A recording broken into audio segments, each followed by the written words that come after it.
तो जहां तक बात स्टालिन साहब की है, उदयनिधि स्टालिन साहब की बात है, तो मैं कह रहा हूं एनएसए से भी अगर कोई सख्त सजा, एनएसए से भी अगर कोई सख्त सजा होती है तो उसको दिया जाए, क्योंकि एक नजीर बनना चाहिए, एक एग्जाम्पल सेट होना चाहिए देश के लिए। इसको सुप्रीम कोर्ट को खुद संज्ञान में लेना चाहिए, क्योंकि ये एक सनातन एक धर्म नहीं है मैडम, सनातन एक जीवन है, सनातन एक जीवन को जीने की पद्धति है, सनातन एक संस्कृति है। तो एक संस्कृति के ऊपर सवाल इतना बड़ा उठाना, और वो भी इस तरीके से इतना मतलब गंदी चीज बात करना कि आप उसको खत्म करना चाहते हैं। पहले तो उनको ये समझना चाहिए कि जो उनका नाम है उसमें ही सनातन का इस्तेमाल हुआ है, उसमें ही सनातन है। उदय और निधि, उदय का मतलब है एक प्रकट होना, और निधि का मतलब है किसी चीज का समावेश। तो पहले जिस चीज को लेकर उन्होंने वक्तव्य दिया है सनातन, पहली बात तो इनको यह बताना चाहूंगा मैं कि सनातन का मतलब है जिसका ना अंत हो सकता है न जिसका आदि है। नमस्कार, मैं अंजलि मिश्रा, स्वागत है आप सभी का। आपको बता दें कि तमिलनाडु के मुख्यमंत्री एम.के. स्टालिन के बेटे उदयनिधि स्टालिन द्वारा एक विवादित बयान दिया गया है, और वो भी सनातन धर्म को लेकर, जहां पर उन्होंने सनातन धर्म की जो तुलना है वो डेंगू मलेरिया जैसी बीमारी से की, साथ ही से खत्म करने की बात भी कही है। अब इसे लेकर बीजेपी की प्रतिक्रिया तो आ ही रही थी, लेकिन अब जनता भी इस मामले को लेकर भड़की नजर आई और उन पर एनएसए लगाने की मांग कर दी है। हमारे साथ मौजूद है योगेश गौतम जी, तो उनसे जानेंगे कि उनका क्या कहना है जिस तरीके से सनातन धर्म को लेकर एक बयान इनके द्वारा दिया गया है, इस पर क्या कहेंगे आप? देखिए, पहले तो इसको ये समझना ज़रूरी है कि ये बयान आया कब है। अगर आपने देखा हो तो अभी फ़िलहाल में ही 2 दिन पहले INDAI की एक बैठक हुई थी मुंबई में, और उस बैठक में इनके जो पिताजी हैं, जो M.K. स्टालिन हैं, उन्होंने, आपने देखा होगा कि 28 जो पार्टियों के नेताओं हैं उनमें से ज़्यादातर ने या तो हिंदी में बोला या इंग्लिश में बोला। जहां महाराष्ट्र में जहां पर की मतलब ये मीटिंग हो रही है, वहां पर वो संबोधन किस में करते हैं? तमिल में, तमिल भाषा में। तो उनका स्टैंड एक तरह से एक अलग स्टैंड है जहां तक बात है DMK की। अब बात मैं करता हूं कि उन्होंने जो वक्तव्य दिया, जो उनके पुत्र हैं उदयनिधि, पहले तो उनको ये समझना चाहिए कि जो उनका नाम है उसमें ही सनातन का इस्तेमाल हुआ है, उसमें ही सनातन है। उदय और निधि, उदय का मतलब है एक प्रकट होना, और निधि का मतलब है किसी चीज का समावेश। तो पहले जिस चीज को लेकर उन्होंने वक्तव्य दिया है सनातन, पहली बात तो इनको ये बताना चाहूंगा मैं कि सनातन का मतलब है जिसका ना अंत हो सकता है न जिसका आदि है, मतलब जिस चीज की कभी ना शुरुआत है न कभी जिसका अंत होना है। तो सनातन तो न कभी अंत होगा न कभी होना है। तो सनातन के ऊपर इतना बड़ा वक्तव्य देना, मैं इनसे ये पूछना चाहूँगा, इनकी जो मातृभाषा है तमिल, उस तमिल का जो उत्पत्ति है वो सनातन धर्म की वजह से है। और वो कैसे है शायद इनको इतना ज्ञान नहीं होगा उदयनिधि साहब को, क्योंकि ये तो बेचारे खेलकूद मंत्री हैं, युवा कल्याण मंत्री हैं, जो खुद का ही कल्याण नहीं कर पा रहे हैं।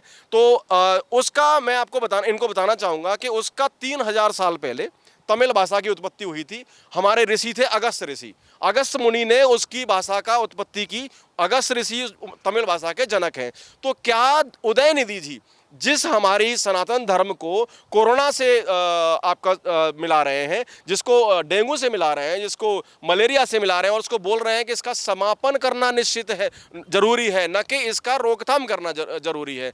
तो जिस सनातन धर्म की ये नाश करने की बात कर रहे हैं, तो मैं इनसे एक सवाल करना चाहूँगा कि आपकी जो तमिल भाषा है, आपके तमिलनाडु में करीब 85% सनातनी रहते हैं, हिंदू रहते हैं। तो क्या सबसे पहले आप उनको तमिलनाडु से भागने के लिए बोलेंगे? दूसरा चीज़ मेरा यह है कि आपके पिताजी जिस भाषा में उस INDAI में संबोधन करते हैं, क्या अपने पिताजी को, क्या अपने पूरे खानदान को, क्या पूरे राज्य को उस भाषा को बोलने के लिए एकदम से विराम लगा देंगे? क्या तुरंत एक आदेश जारी करेंगे जिसमें आप ऐसा एक नोटिफिकेशन लेके आएंगे कि आज से ये भाषा नहीं बोली जाएगी क्योंकि इसकी उत्पत्ति सनातन धर्म से हुई है? और जो सवाल है वो ये है कि एक तरह से जो विपक्षी गठबंधन है INDAI के, उसके कई सारे नेता जो है इस बयान से या तो किनारा कर रहे हैं, और कई सारे नेता जो है इस बयान पर स्पष्टीकरण भी दे रहे हैं। तो कांग्रेस के कई सारे नेता हैं जिन्होंने कहा कि उनका ये मानसिकता नहीं है, उन्होंने ऐसे नहीं बोलना चाहा, ऐसे बोलना चाहा। तो कहीं ना कहीं उनके बयान को वो खुद अपनी तरह से पेश कर रहे हैं, उनका बचाव कर रहे हैं। मैडम, आपका बहुत अच्छा सवाल है। एक इसी पार्टी के, कांग्रेस पार्टी के लीडर हैं P चिदम्बरम साहब। पी चिदम्बरम साहब के पुत्र हैं कार्ति चिदम्बरम। कार्ति चिदम्बरम साहब का 7 घंटे पहले एक बयान आता है कि हिंदू धर्म, सनातन धर्म ने हमेशा बांटने का काम किया है, हिंदू धर्म, सनातन धर्म ने हमेशा जातिवाद को फैलाया है। मैं उस कार्ति चिदम्बरम से पूछना चाहता हूं, जब जम्मू कश्मीर में जाके वह कार्ति चिदम्बरम साहब हजरत बल में जो दरगाह है उसमें जाके और वायकादा उसको बहुत प्रसन्नता के साथ अपने ट्विटर पे डालते हैं कि मैंने शुक्रवार की नमाज को अता किया। तो कांग्रेस की जो मानसिकता है, कांग्रेस वाले जो नेता हैं, उनके जो पुत्र हैं, उनके और भी जो पुत्र हैं, पूरे खानदान हैं, उनकी मानसिकताओं को आप इसी चीज़ से समझ लीजिए कि 1940 में जब देश के कांग्रेस के राष्ट्रीय अध्यक्ष हुआ करते थे मौलाना आज़ाद साहब, अभी कांग्रेस के ही एक बहुत वरिष्ठ नेता हैं शहजादे राहुल गांधी जी, जिनको लोग पप्पू भी बोला करते हैं, उन्होंने एक वक्तव्य 4-5 दिन पहले बोला था कि हिंदुस्तान का अल्पसंख्यक, हिंदुस्तान का मुसलमान, हिंदुस्तान का दलित खतरे में है। मैं उनको एक चीज़ बताना चाहूँगा कि बिल्कुल खतरे में है, और खतरे में किसकी वजह से है? वो कांग्रेस की वजह से है। कांग्रेस की वजह से कैसे है उसका भी मैं आपको तर्क के साथ उत्तर दूंगा।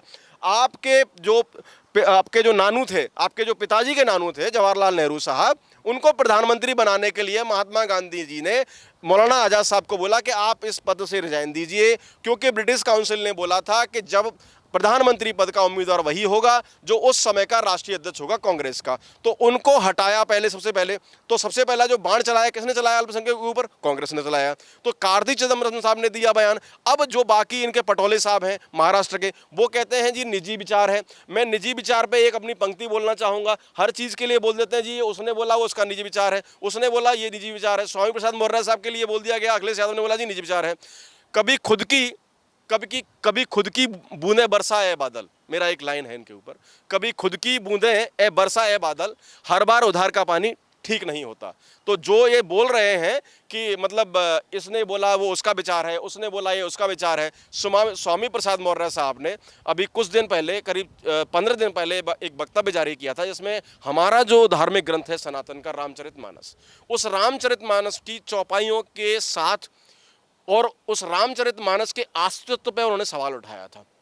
उस रामचरितमानस के अस्तित्व पे सवाल उठाया था जिस सनातन धर्म में इस मौर्य का जन्म हुआ है। अगर इस इंसान को भी दिक्कत है सनातन धर्म से, तो स्वामी और प्रसाद, स्वामी भी सनातन की देन है और प्रसाद भी सनातन की देन है। तो आप स्वामी प्रसाद को हटाइए। और बौद्ध धर्म भी हिंदू की उत्पत्ति है। बौद्ध धर्म के जो संस्थापक थे उन्होंने भी हिंदू को धर्म माना है, उन्होंने भी बोला है कि सनातन ही सब कुछ है। तो आप सिद्धार्थ जी जो थे, अपने महात्मा बुद्ध भी बोला करते हैं जिनको, तो आप अभी जो राजनीति चल रही है मैडम, ये INDIA जो कर रहा है, इसमें कोई सनातन, कोई हिंदू, कोई मुसलमान नहीं, ये सिर्फ एक लड़ाने की प्रवृत्ति है, ये समाज को बांटने की प्रवृत्ति है। उसका एक बहुत बड़ा रीज़न है कि चुनाव 2024 का नज़दीक आ रहा है और कभी हिंदू की बात करते हो, कभी मुसलमान की बात करते हो। मैं इसी विपक्ष से पूछना चाहता हूँ, कभी हिंदू की बात करते हो, कभी मुसलमान की बात करते हो, ए जुबान सियासत तुम क्यों नहीं कभी इंसान की बात करते हो? तो इंसान की बात करो, जो चीज़ें देश में नहीं हो रही उनके ऊपर बात करो। क्या आप बार बार सनातन और हिंदू धर्म के ऊपर आप सवाल खड़ा कर रहे हैं? हिंदुस्तान की 80% जो जनता है वो सनातन है, वो सनातन से बिलोंग करती है। आप एक तरह से एक ऐसा माहौल खड़ा कर देना चाहते हैं जिसमें कि अभी अखिलेश यादव ने जब चुनाव हुआ था 2022 में, उस समय बोला था कि 80 और 20 का चुनाव है। अखिलेश यादव ने भी ऐसे बोला था। तो आप क्या एग्जाम्पल सेट करना चाह रहे हो देश के सामने कि हिंदू सारा एक हो जाए? अगर आप ऐसा ही करना चाहते हो, ठीक है, हो जाता है हिंदू एक साथ, क्या दिक्कत है उसमें? अच्छा सर, एक आखिरी सवाल, जैसे लोग जो हैं अब कह रहे हैं कि यही सरकार है स्टालिन की जो मनीष कश्यप पर NSA लगाने की बात कर रही थी, NSA लगाया भी। अब ऐसे में कह रहे हैं कि जैसे स्टालिन के पुत्र द्वारा ये बयान दिया गया है सनातन धर्म को लेकर, अब उन्हें भी जेल के पीछे डालो, सलाखों के पीछे डालो और उन पर भी NSA लगाओ।